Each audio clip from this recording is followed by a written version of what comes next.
Julian. American Extras Plus leaders. So we are so excited today to welcome former East Hartford High School students to our school today and the community we're going to say. So today they'll be talking to you guys about where they are in their life right now, how they became as successful as they all are, and how East Hartford High School shaped the way they are today. So today on our panel we have Jason Rojas, Ms. Lakia Patches, Ines Rivera, and Bob Francis.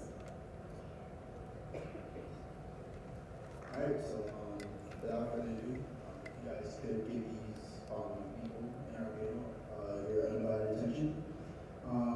And first thing I'll start with is if you guys don't mind sharing a little bit about yourself and your experience.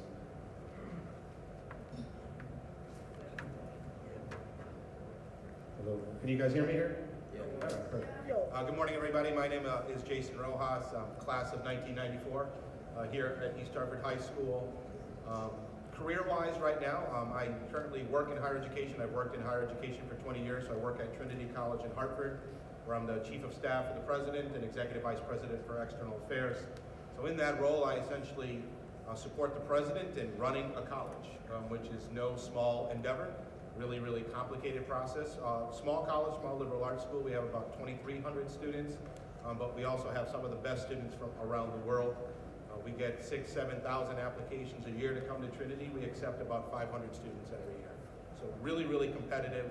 What we're looking for in our students, and we were just talking a little bit about SATs. SATs are wonderful. You should take them. But at Trinity College, we're actually test optional. So you can submit your SAT scores or not. We really don't care. What we're really looking for is to sit down and talk with you about why it is you want to come to a place like Trinity College. Why is it you want to be educated in a place like Hartford, Connecticut? And we're really real focused on your ability to communicate both orally and in writing. Those are the things we focus on, but we also want you to take the most difficult classes you can take while you're here in this building, because obviously we want the best and brightest students to come to Trinity and benefit from one of the best liberal arts educations that you can get in the world. In addition to working in higher education, I'm also an elected official, so I serve in the Connecticut House of Representatives. I represent a piece of East Hartford and a piece of Manchester. I'm one of 151 members of the House of Representatives. I'm in my 6th term, which means I'm entering my 12th year up at the legislature, and I happen to chair the Finance, Revenue, and Bonding Committee. And if any of you have a job and are paying taxes, I'm the person who helps determine how many taxes we're going to take out of your paycheck. So sometimes I'm not the most popular person, but at the same time, I help raise the revenue that's needed to fund your schools, help pay your teachers' salaries, help keep your roads plowed, build your highways, all that kind of stuff that I think the average person takes for granted, but it's clearly really, really important to our everyday lives in ways that perhaps you can't appreciate today.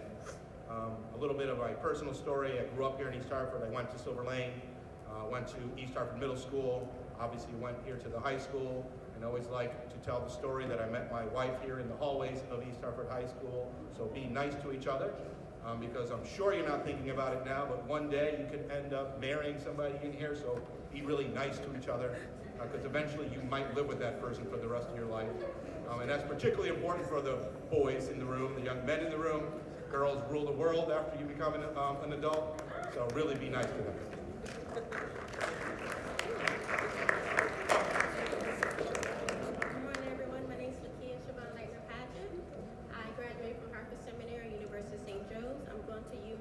PhD in the women's studies field because that's what I have my other degrees in. I work in the women's studies field, also serve as chairwoman for the National Women's Studies Association. Also, I'm first lady at my husband's church. I write books. I own businesses. I do a television show with my husband. So many hats I have. I graduated from here in class of 99. Prior to that, I graduated from East Hartford Middle, Langford School. And my ultimate goal is to be in charge of the women's centers at my former alma mater. I would like to do that once I get my PhD.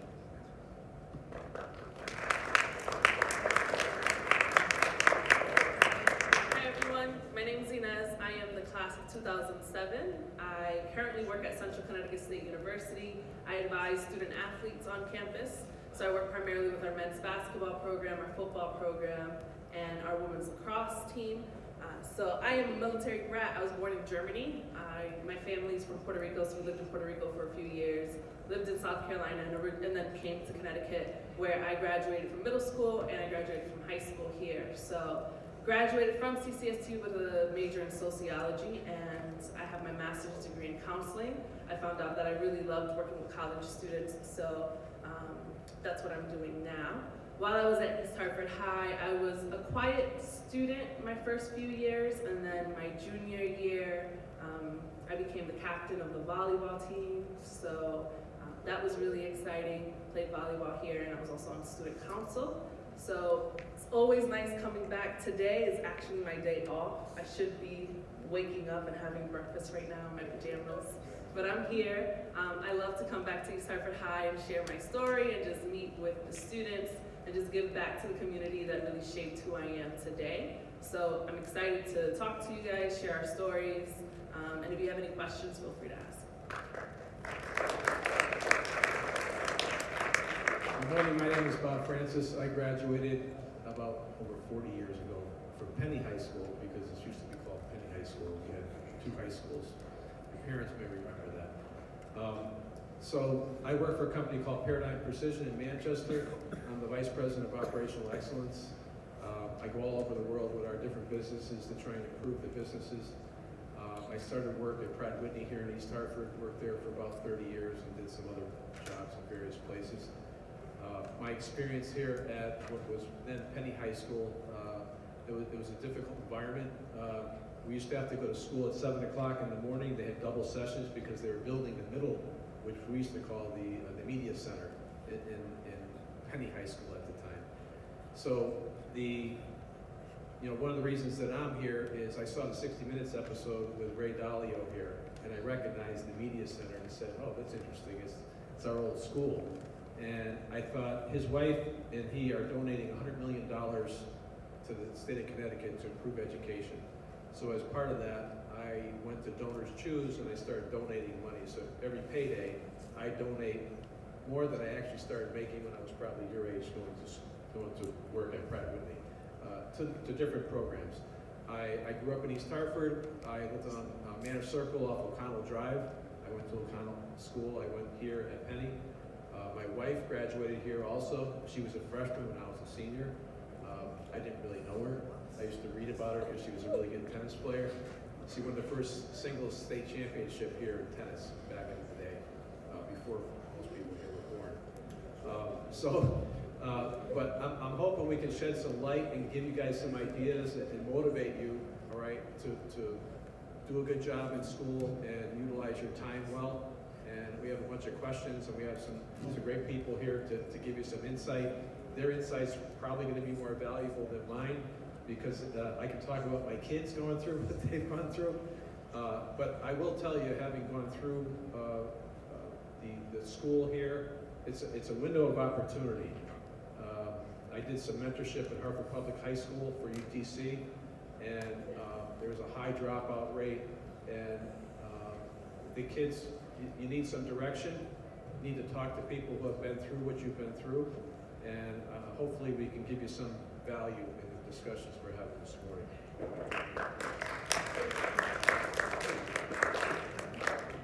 So, what about your East Hartford High School experience makes you so willing to come here and share everything with us? I don't like to go first. Can you repeat the question? What about your East Hartford experience makes you willing to come here and share your experience with us? Okay. So, how many of you know what a first generation college student is? Yeah? How many of you are going to be first generation college? All right.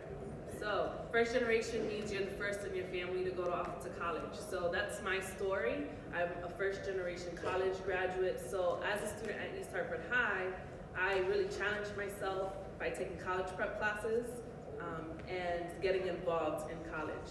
But when I went to apply to colleges, I got denied from every single school. So I was captain, had decent grades, but my SAT scores were really low. So when I was rejected from every school, Miss Cohen in the guidance office sat me down and she's like, well, why don't you go to MCC for a year? And I I just felt like I worked so hard those last 4 years that I wanted to see what the options were. So East Hartford High School does great when it comes to college readiness and preparedness. So there was a college counselor from CCSU that came to visit here, and she talked about the admissions program, and she offered me a conditional acceptance into the Latino Comcast program at CCSU. So I graduated high school on June 19th, maybe we graduated, June 20th. And then on July 1st, I moved into CCSU's campus to take 3 college classes to prove to the university that I could be successful in college. And I share that because as a first generation college student, East Hartford High School really prepared me and gave me the support. My family supported me in ways that my teachers, it differed. So I just remember Ms. Cohen sitting down with me, some of my high school teachers sitting down with me and looking at what my packages were, what my offers were when it came to financial aid and navigating that process. Because again, my family didn't know anything about that. So I think when we think about East Hartford High and why I come back to share my story, it's because some of you may be able to relate to my experience. And if I could be someone to connect you or to help give you encouragement or motivation, I am more than willing to do that. So that is why I'm here today. I should be eating my breakfast in my pajamas. Just letting y'all know, for those who are sleeping in the audience, wake up. Appreciate it. Thanks. My mother graduated from college. She's also a teacher.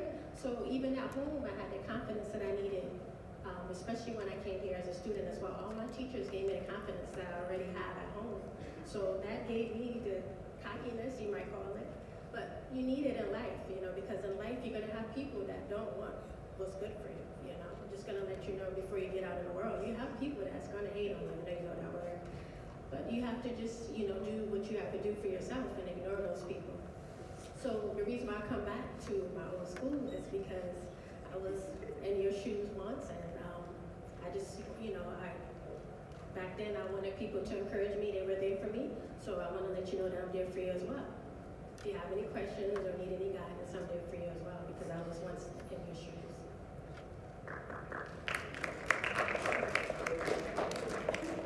I always enjoy coming back to East Hartford High School. I believe black and gold. I always have. I've always been very proud to be from East Hartford and to have graduated from East Hartford High School. So any opportunity that I have to come back and tell my story to the extent that it impacts or informs any of you, I'm certainly willing to do that. I think the biggest lessons that I got out of coming to East Hartford High School was this real commitment to community service. And as you might imagine, when I was here at the high school, I joined every club and did lots of community service and was president of the student council. And that really just gave me an appreciation for other people. And even in my life today, in terms of politics, I like to say that the quality of life of the family down the street directly impacts the quality of life of my family. And that's how I try to live my life in serving others. And I really learned those lessons here at the high school, because life is not all about you. It's not all about me. It's certainly about all the other people who impact your lives. Nobody gets anywhere on their own. Everybody gets there with enormous supports along the way. And as a first generation college-bound student myself, my parents always instilled the value of education in me. But my dad didn't finish high school. My mom graduated from high school. They don't speak English today. They certainly didn't speak English then. I didn't have anybody around me who was kind of guiding me towards the direction of to go to college until I got into this building, and I found a bunch of teachers who were more confident in my ability than I was in myself. And I still remember, whether it's Mrs. Clark, who was my guidance counselor, who I'm blessed to still see every Sunday at church because she still lives here in East Hartford, or whether it was Mr. Laly, who was a vice principal, who gave me a lot more breaks than he ever should have given me. Given that, believe it or not, I was a knucklehead quite often here in the hallways of East Hartford High School. Even though I was a good student, I was always trying to keep it real and impress my friends by not doing everything that I was supposed to be doing. But luckily, I had those adults in my life in this building who had confidence in me and helped guide me through that really difficult path of applying to college, applying for financial aid, finding scholarships, making sure that I was prepared to go on and deal with some of the more difficult challenges that you go through when you go to college. And even when I got to college, despite all that preparedness, I still messed up quite a bit, and I think we might get to that in some future questions.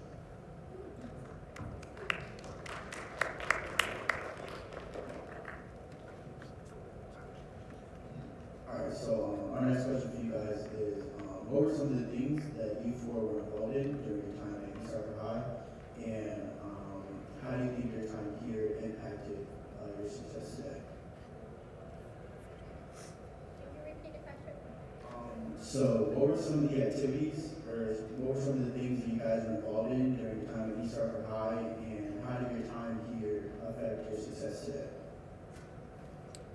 Yeah, I think I just spoke a little bit about that, so I won't go on too long. I was just involved in every club that was possible out there. That gave me actually a lot of lessons in working with other people and taking on leadership opportunities and making decisions on behalf of other people. It's not easy to assume leadership positions and have to make difficult decisions, because often when you make difficult decisions, obviously people aren't always happy with you. But we need people, and I think now more than ever, if you ever pay attention to the news, we need new, stronger leaders who are focused on things beyond their own personal interests, because there is a crisis in this country right now with civic engagement and civic awareness. And all of you in 3 or 4 short years are going to inherit all the problems that all of us are dealing with right now. And we certainly need an informed and civically engaged populace who can assume the leadership positions that we're all sitting in now and have to deal with some of the most difficult issues that we're dealing with as a society, because you may not think they're impacting you now. They are, and you will certainly become far more aware of it once you hit adulthood, and that begins at 18 or 19. You get treated real differently once you turn 18 and 19 in a whole number of ways, and we just really need all of you to be prepared to take on those leadership opportunities.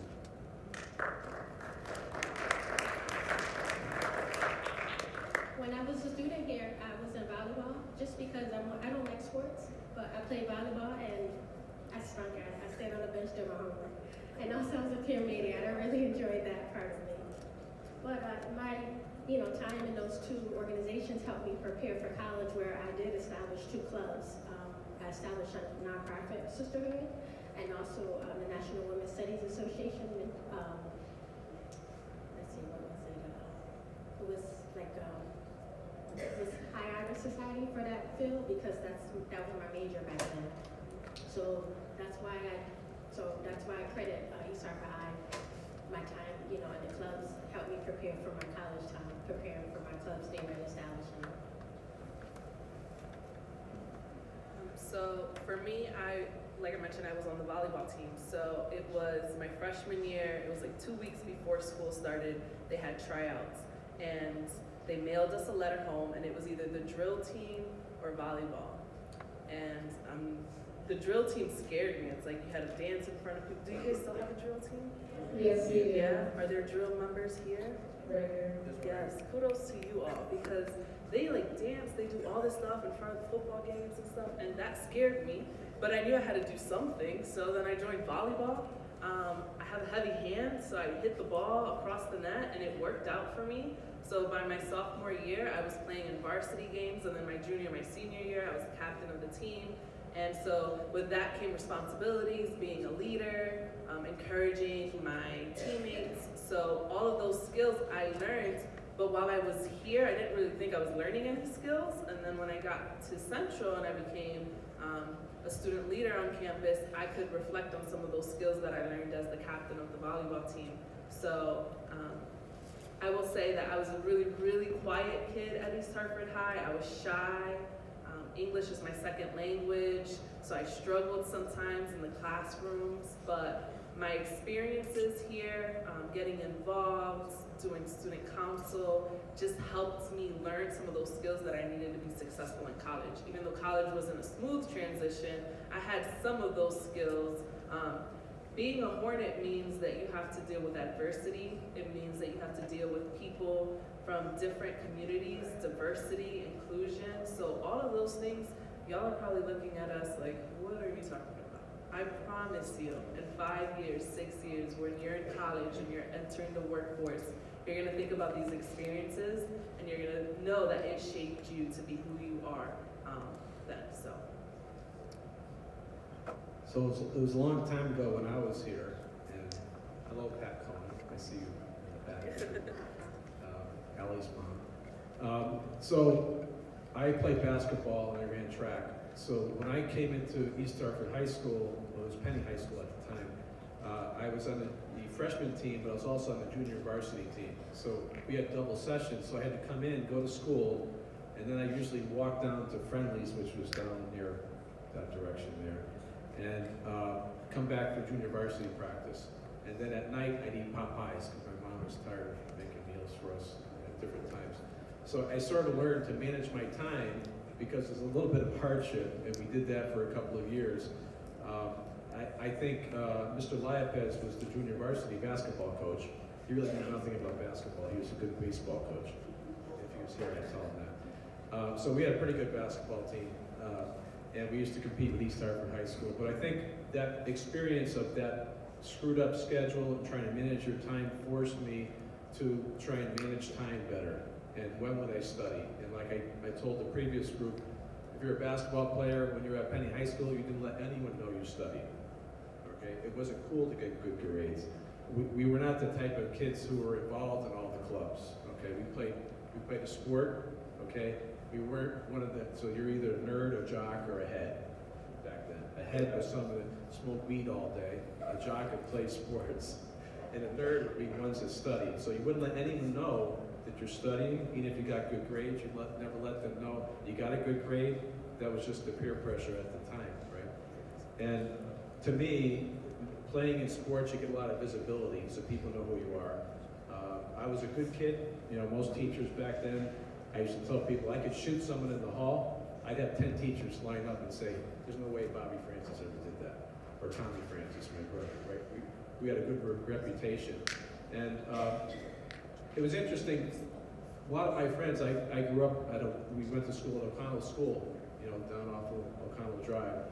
And when we got to high school, because we were involved in sports, we were pretty good, people knew who we were, right? So I had friends of mine who were heads. You know, they're smoking weed out back of the school, they're doing whatever.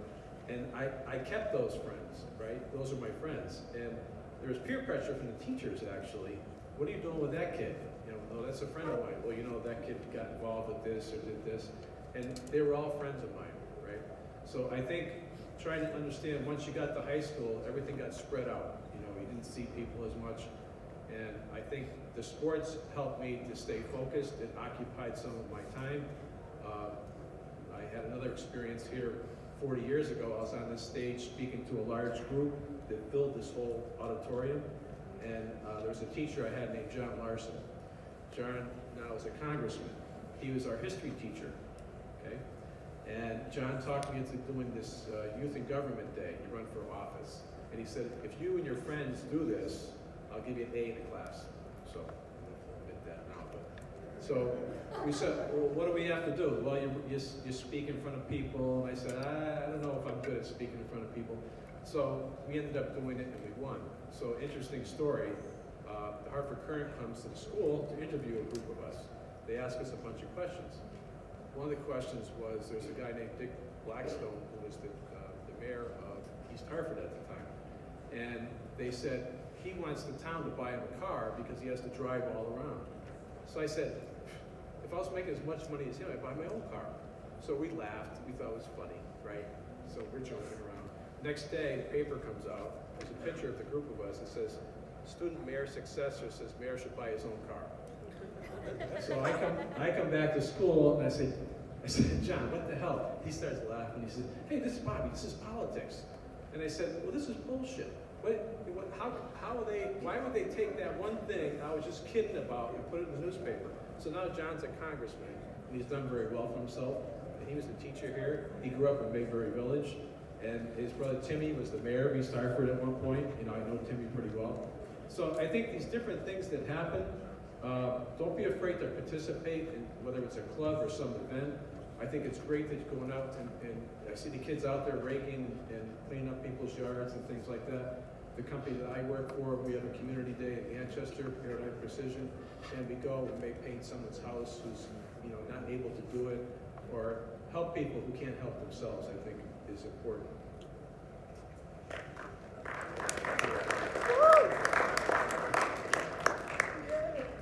Why is serving the community important to you, and how are you currently serving the community? I'll just make one quick comment. I think serving the community is people that can't help themselves, being able to help them. You know, the concept of giving, when someone can't give back to you, I think is pretty cool. Some people will say, well, why should I do that? They didn't do anything for me. You'd be surprised what happens in your life if you give without expecting anything in return. All right, it's something small, it doesn't have to be money. Your time can be more valuable than anything else. So right now, I do Habitat for Humanity, helping build houses. We do this cleanup event in Manchester, Rebuild Manchester, I think they call it. So that's some of the things that I do to give back to the community, and coming here, getting involved with some things that are going on at East Hartford High. So giving back to the community to me is important because I'm a product of my community. I'm only here because of the people who invested their time and their energy and their money in me. So that was something that was told to me at a very young age, and I learned that. So I just know that it's my time to pay it forward and to give back to the community that invested in me. So this is why I do these types of events. If you are at CCSU and you have any apparel that says East Hartford Hornet, I'm stopping you, I'm introducing myself, I give you my business card. I've actually, this semester, I've met with 2 East Hartford alums who come into my office. I'm helping them with their resumes. So that's just what I believe in. That's what people did for me. And so I know that it was valuable for me. I really appreciate it. So if I could be that person, it doesn't cost much for me to review a resume or talk to you about an experience or talk to you about my life. So I do that. Currently, as a team advisor, our Division I athletes are required to do a lot of community service. So we're always out in the community, working with the Anna Grace Project, the New Britain community, giving back to the community. And to me, it's so important because I work with with the basketball players and the football players, and they're these big guys, and to see them giving back to the community and to see kids light up because they see a basketball player, a football player is really important. And a quick story, I have a football player who 2 years ago we did a Be the Match. And I don't know if you guys watched the news or anything, it's been all over the news, but it's Be a Match. So you provided a swab sample, went out, and he actually was picked, and he was a match to a 6-month-old baby girl in Washington. So he went through the process of giving some of his bone marrow. He missed out on football, the first 5 or 6 games, because he had gone through this process in the summer. And recently in November, they met for the very first time. And it was just such a nice experience to be a part of, to know that this young man gave part of his bone marrow to this young girl, and she's healthy and she's living a healthy life, and she was excited.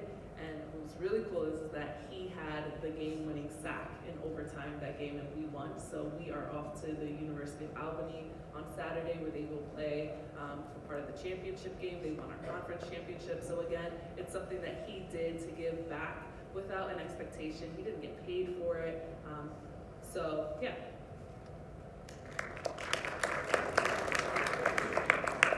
As for me, my mother, when I was growing up, my mother took me to homeless shelters. So we donated food and other stuff for homeless people. And my mother, she gave me an eye-opener of how some people actually are going to be living, as I got older.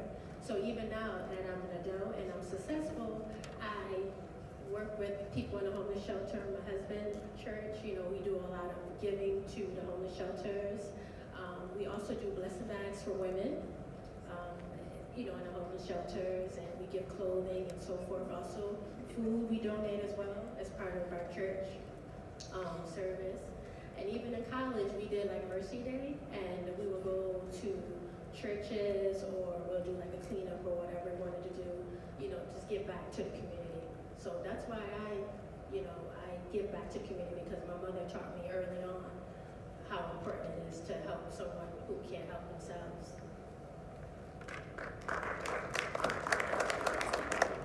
Service to community has kind of been a defining value for me. Goes all the way back to, again, as I alluded to earlier, here in the hallways of East Hartford High School. I've chosen to serve my community through elected office. So I mentioned I've been in the state legislature for 12 years, but before that, I served at the local level as well, on the school board here in East Hartford, and then on the town council. But not everybody has to serve their community through elected office, because quite frankly, elected office is not for everybody. Sometimes it can be a fairly unpleasant experience to have to put your life, your name and your character and your integrity and your reputation out there in the public sphere, and there's plenty of people out there who want to criticize public officials all the time and make assumptions about who we are and what our motivations are. But I also do it through a lot of other volunteering opportunities. I serve on the board of directors of a number of nonprofits. One is called Ford City Works in Hartford, where we work with people who are just getting out of prison to get them retrained so that they can rebuild their lives and get on a career path and get them housing. I serve on another board of Southside Institutions Neighborhood Alliance, where we work to develop affordable housing for families so that they can have a safe place to live with their families.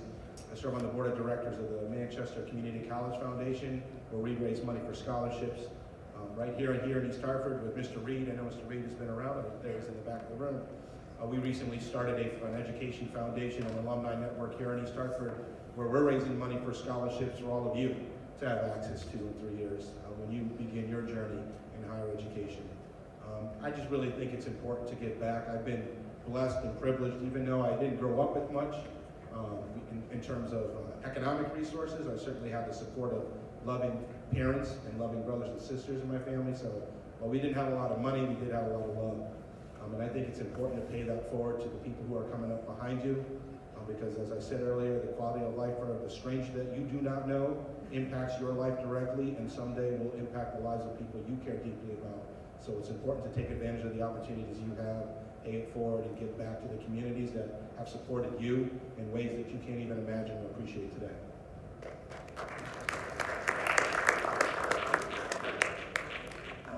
What advice would you guys give to your younger selves?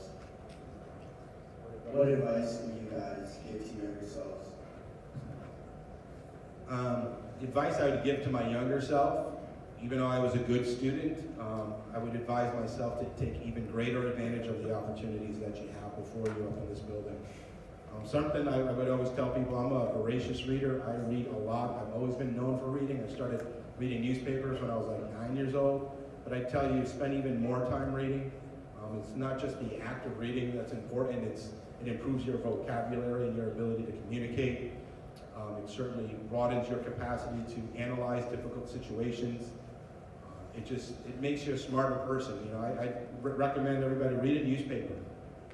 I think part of the civic crisis that we have in our country right now is because people stopped reading newspapers. And it's really, really too bad, because you can almost get a complete college education just reading the newspaper every day. And it certainly makes you a far more thoughtful person, a more globally engaged person, a more civically aware person. And it certainly helps to reduce kind of the focus on ourselves that social media has kind of made so, social media has driven so much narcissism and ego that I think it's actually just hurting our country and hurting our society. So going out there and learning about the rest of the world and learning about the challenges that exist here locally, exist at the state level, national, and certainly at the global level, will just make you that stronger of an adult when it's time for you to assume a leadership position. My advice for my younger self is to be prepared for the unexpected. You never know what will come in your life. You might plan something, but something else might come and play to that. So my advice is just simply just be prepared for the unexpected in your lives. So an advice that I would give my younger self and I give my students all the time is be kind, be nice, treat people with respect, treat yourself with respect. Know that you were raised by a family, whether it be your mother, your father, grandmother, a sibling, a guardian. Someone raised you, so carry yourself with respect, understanding. For me, it was important. My family is my identity, so when I was out, I'm a product of my mom and my dad, so I wanted them to be proud of me wherever I was. So making sure you do the right thing. Like I agree with Jason, expanding your vocabulary. I work with college athletes, and there are certain words they are not allowed to use around me or in my office. You are college educated, you are going to be articulate, and we are not going to use certain words because then you sound dumb. So I would say read, make sure you are being respectful, being kind to other people. You never know what someone's going through. And have fun. I think I didn't share that in the last group, but have fun, guys. Is this the freshman group? Any sophomores in here? Juniors and seniors are out, right? So listen, this is the beginning of high school for you all. Have fun, go to those games, go to the acapella. Do you guys still have the acapella society here? No? Oh, okay. So yeah, get involved, try something different, challenge yourself academically. You know, I was an admissions counselor, and those AP courses that you guys aren't thinking about right now, start thinking about them. Talk to your teachers, ask them, what do I need to be successful in an AP class? Because down the road, when you go into college, those classes really help. So that would be my advice to you. I think my advice to my younger self would be, don't give in to a lot of peer pressure. You're coming in as freshmen, it's a big school, you see people of different ages, they're all different types of distractions. Social media can be a vacuum that will suck you in, and a lot of it is a lot of things that people bragging about themselves, look at me, look at me. You know, my kids are, 28 and 30. And even my daughter, Pat knows my daughter, so it's one of the most insecure people you're going to meet, right? And she's got a lot going for her, but you lose track of the things, and you need to be grateful for the things that you have, right? And put in the work. Work's a 4-letter word. It's a good 4-letter word. Working on yourself, working on relationships, working on making sure you get to class and ask the questions and take notes. And this is a window of opportunity. I'm someone at the other end. I'd have to pay for my kids' education. I've had to do all this, pay my mortgages and all this stuff. I'm at the other end. I'm almost ready for retirement. And I look back on it and I say, I've been very fortunate, but I think the thing that separated me and allowed me to have some success, number one is the work ethic I got from my father. Number two is I paid enough attention in school. I didn't start studying. I wasn't a great student. I was a better than average student, but I didn't actually study until I got to college. But I went to college at night for all my degrees. So when you're paying for it, you're going to pay more attention.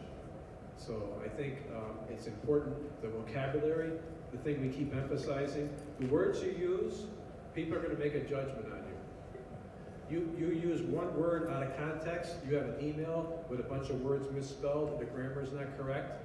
People have that perception of you. It's going to be damn hard to change that. What people will do with that, they'll make sport of it. They'll forward it to somebody else. Look what so-and-so sent me. Can you believe this? What an idiot. You're in a meeting. You use the wrong words. You don't interpret words correctly.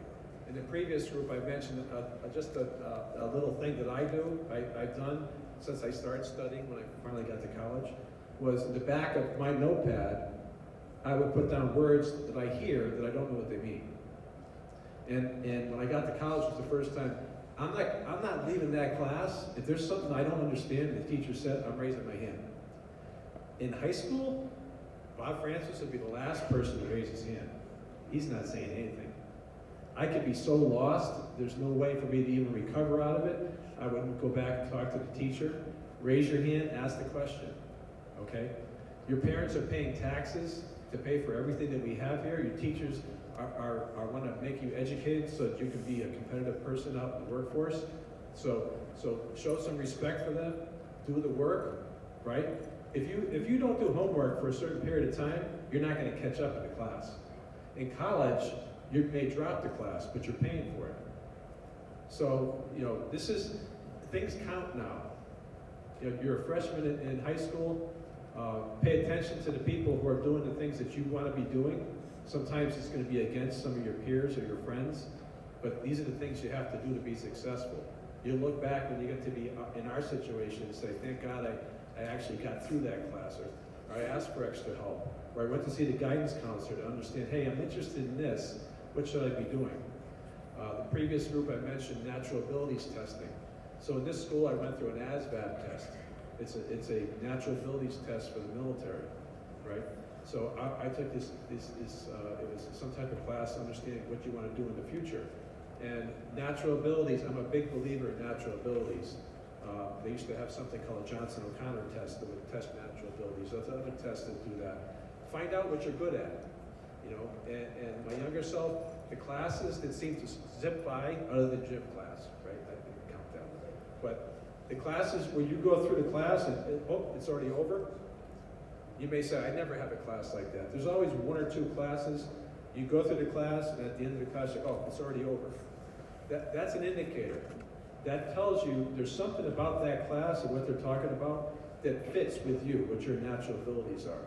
And to me, the worst sin, when I die, wherever I'm going, and I get there, and I get introduced to the person I could have been, and I don't even recognize them, that's the worst sin. Because you're all given gifts and talents to be successful. You're supposed to be using those gifts and talents, right? Everyone has gifts and talents. Don't compare yourself to other people. Be the best that you can be.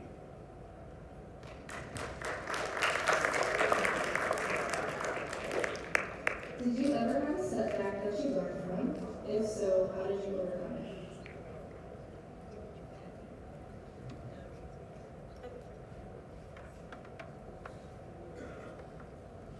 At my first college, my mother, she had another child. There's 8 of us, I'm the oldest. And my sister was born with congenital heart disease. So my first year in college, I had to take some time off to help out. And in 2002, my sister passed away. So I had to help plan a funeral because my sister's father, he wasn't around and he didn't help out. So that was the only setback that I had to take a little time off from college to help out as the oldest child of 8. So I told you guys I didn't get accepted to college, right? So that was my first setback in high school. And then I had to do this program. So I was 5 weeks on campus, taking college classes, and as soon as I was done with the program, they accepted me into the college and they gave me a $3,000 bill. And there was another setback. It was a financial setback. My parents didn't have $3,000 to pay this bill, so I had to take out another loan so that way I can go to school in the fall. And then when I was in Central in the fall, do you guys watch Law & Order, SVU? Yeah, remember Detective Olivia? Do you guys know Detective? She's the best one. I wanted to be just like her. So I went into college thinking I was gonna be a criminal justice major, and I had to have a bio minor because that's what everyone told me to do.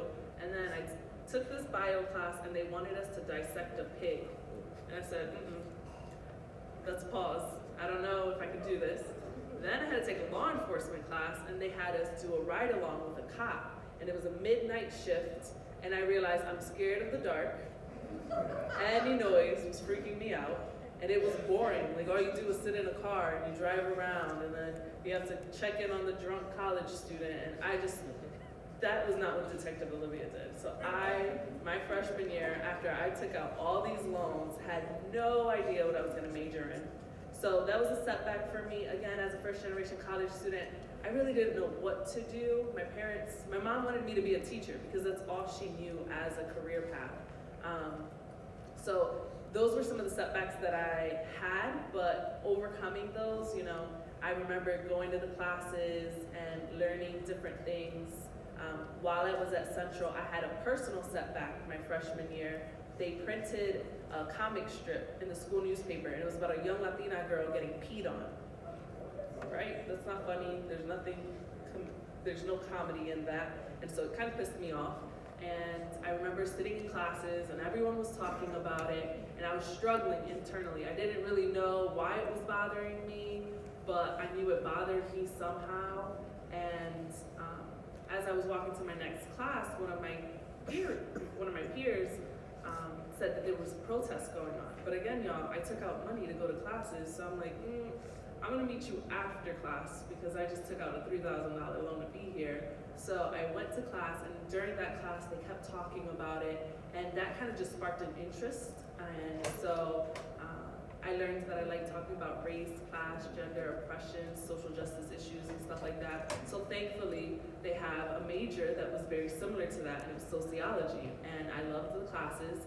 You had to read 60 pages, 70 pages a night. So I might as well be reading something that I actually enjoyed. So I majored in sociology, and it worked out for me. So those were some of the setbacks, but you overcome. That's what being a Hornet is about, is overcoming adversity and doing the best that you can.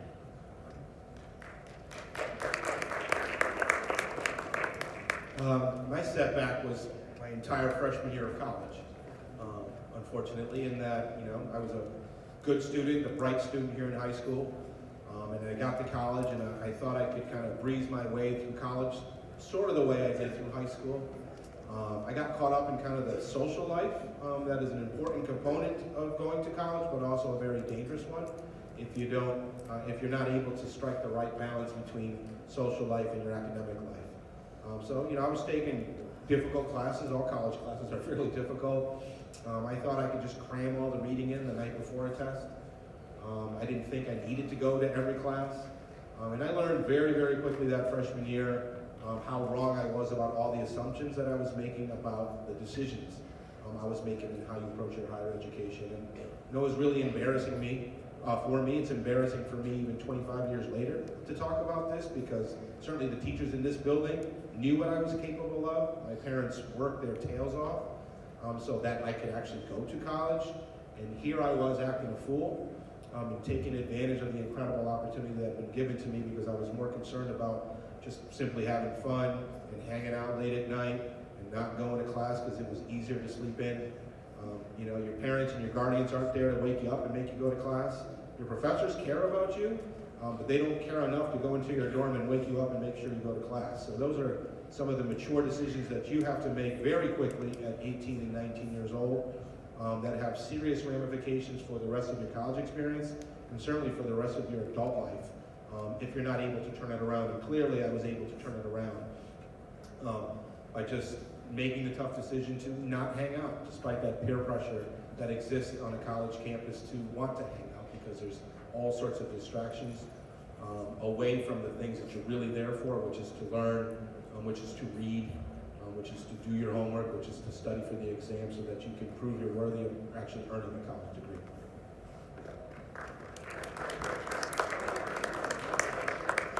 So to wrap things up, do you guys have any quick advice to give to current students? My advice for you is when you attend college, make sure you major in what you want to major in, and don't waste time. You're not going to be young forever. I'm sure you want to get a master's or PhD. So my advice is just simply go to college and decide what you really want to do, instead of just taking classes and you don't really need them. That's my advice to you. Don't waste time.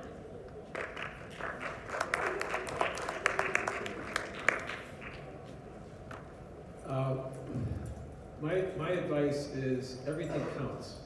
So you're coming in as freshmen and you're thinking, okay, I'm just starting off in the school. As my dad used to say, it's a ticket to the ball game. Getting your high school diploma, just start off there as one step. Don't get too carried away with, you know, where am I going to be here, here, and here. Look at what's in front of you, and every day try and make the right decisions, right? Get to class. Just start off with, I'm gonna make a goal. I'm gonna get to class on time every day. I'm not gonna be disruptive in class. You're gonna see upperclassmen, okay? They try and influence younger classmen, right? When I was here, because I played basketball, I was pretty good. I came in, everybody knows who you are, right? But everybody is looking to try and drive you in a different direction. Oh, you gotta hang out with these people over here. You gotta hang out with these people over here. The primary reason you're here is to go to school, okay, and get a good education. Also developing social skills and developing the skills to try and work around going down the wrong path, right? Life is a bunch of decisions, and decisions have consequences. So you may decide, I'm gonna do this, I'm gonna do that. You know, I decided to go to college, didn't like it, went to work. So what happened with me, I had to go at night while I'm working full-time to get my degrees. So to me, my advice is take advantage of the opportunity while you have it. You don't have a car loan, you don't have student loans, you don't have kids you gotta support, mortgages you gotta pay. You have a window right now. And if you are efficient with your time, focus on your goals and do the right thing every day, making the right decisions, okay, you're gonna be in a much better place by the time you graduate here in 4 years to have other opportunities. If you don't, those opportunities, those paths you could go down, they won't exist. Or if they exist, it's gonna take monumental effort to get there. So try and utilize your time effectively. The social media, electronics, it's a distraction. Utilize it sparingly. It's the first time I went to the internet when I was at work, they came out with the internet, right? And I was working as a manufacturing engineer. I'm a detail person. I did a search. I searched on something. Next thing you know, it's a half an hour later, someone says, what have you been doing? I said, I was on the computer. I was searching for all this stuff. You can spend hours and hours and hours on all that. When someone says, oh, I don't have the time. You have the time. You just have to decide how to utilize that time. And if you want to use that and say, okay, if I study for this period of time, then I'll allow myself to go do that. You start making those types of decisions, it'll separate you from everyone else. And those decisions are important, they're meaningful. So, and appreciate the fact that your parents are working to support you in the life that you have right now. There's a lot of people that have it a lot worse than you. You may think, oh, look at me, I have this and this and this. There's always people in something in a worse situation, in something better. Just try and every day in every way get better than you were yesterday. Just think about it from that perspective. Let me interrupt, but I do want to get Mr. Keith Bailey up on the mic. We just want to talk to you guys about our current credit union that we have here in Sarasota. So, give it up for Mr. Keith Bailey.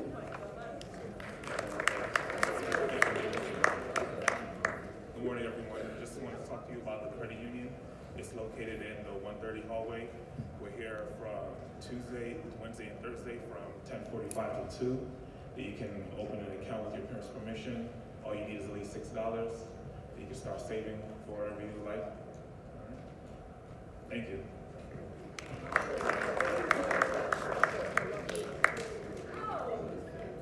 All right, thank you guys for coming. We really appreciate you giving attention.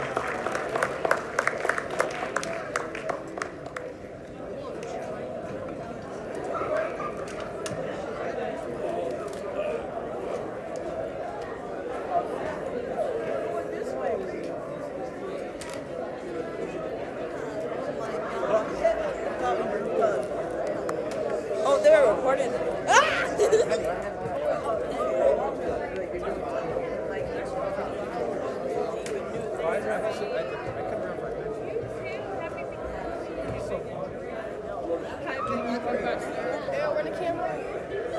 Yeah, the camera. How do you feel?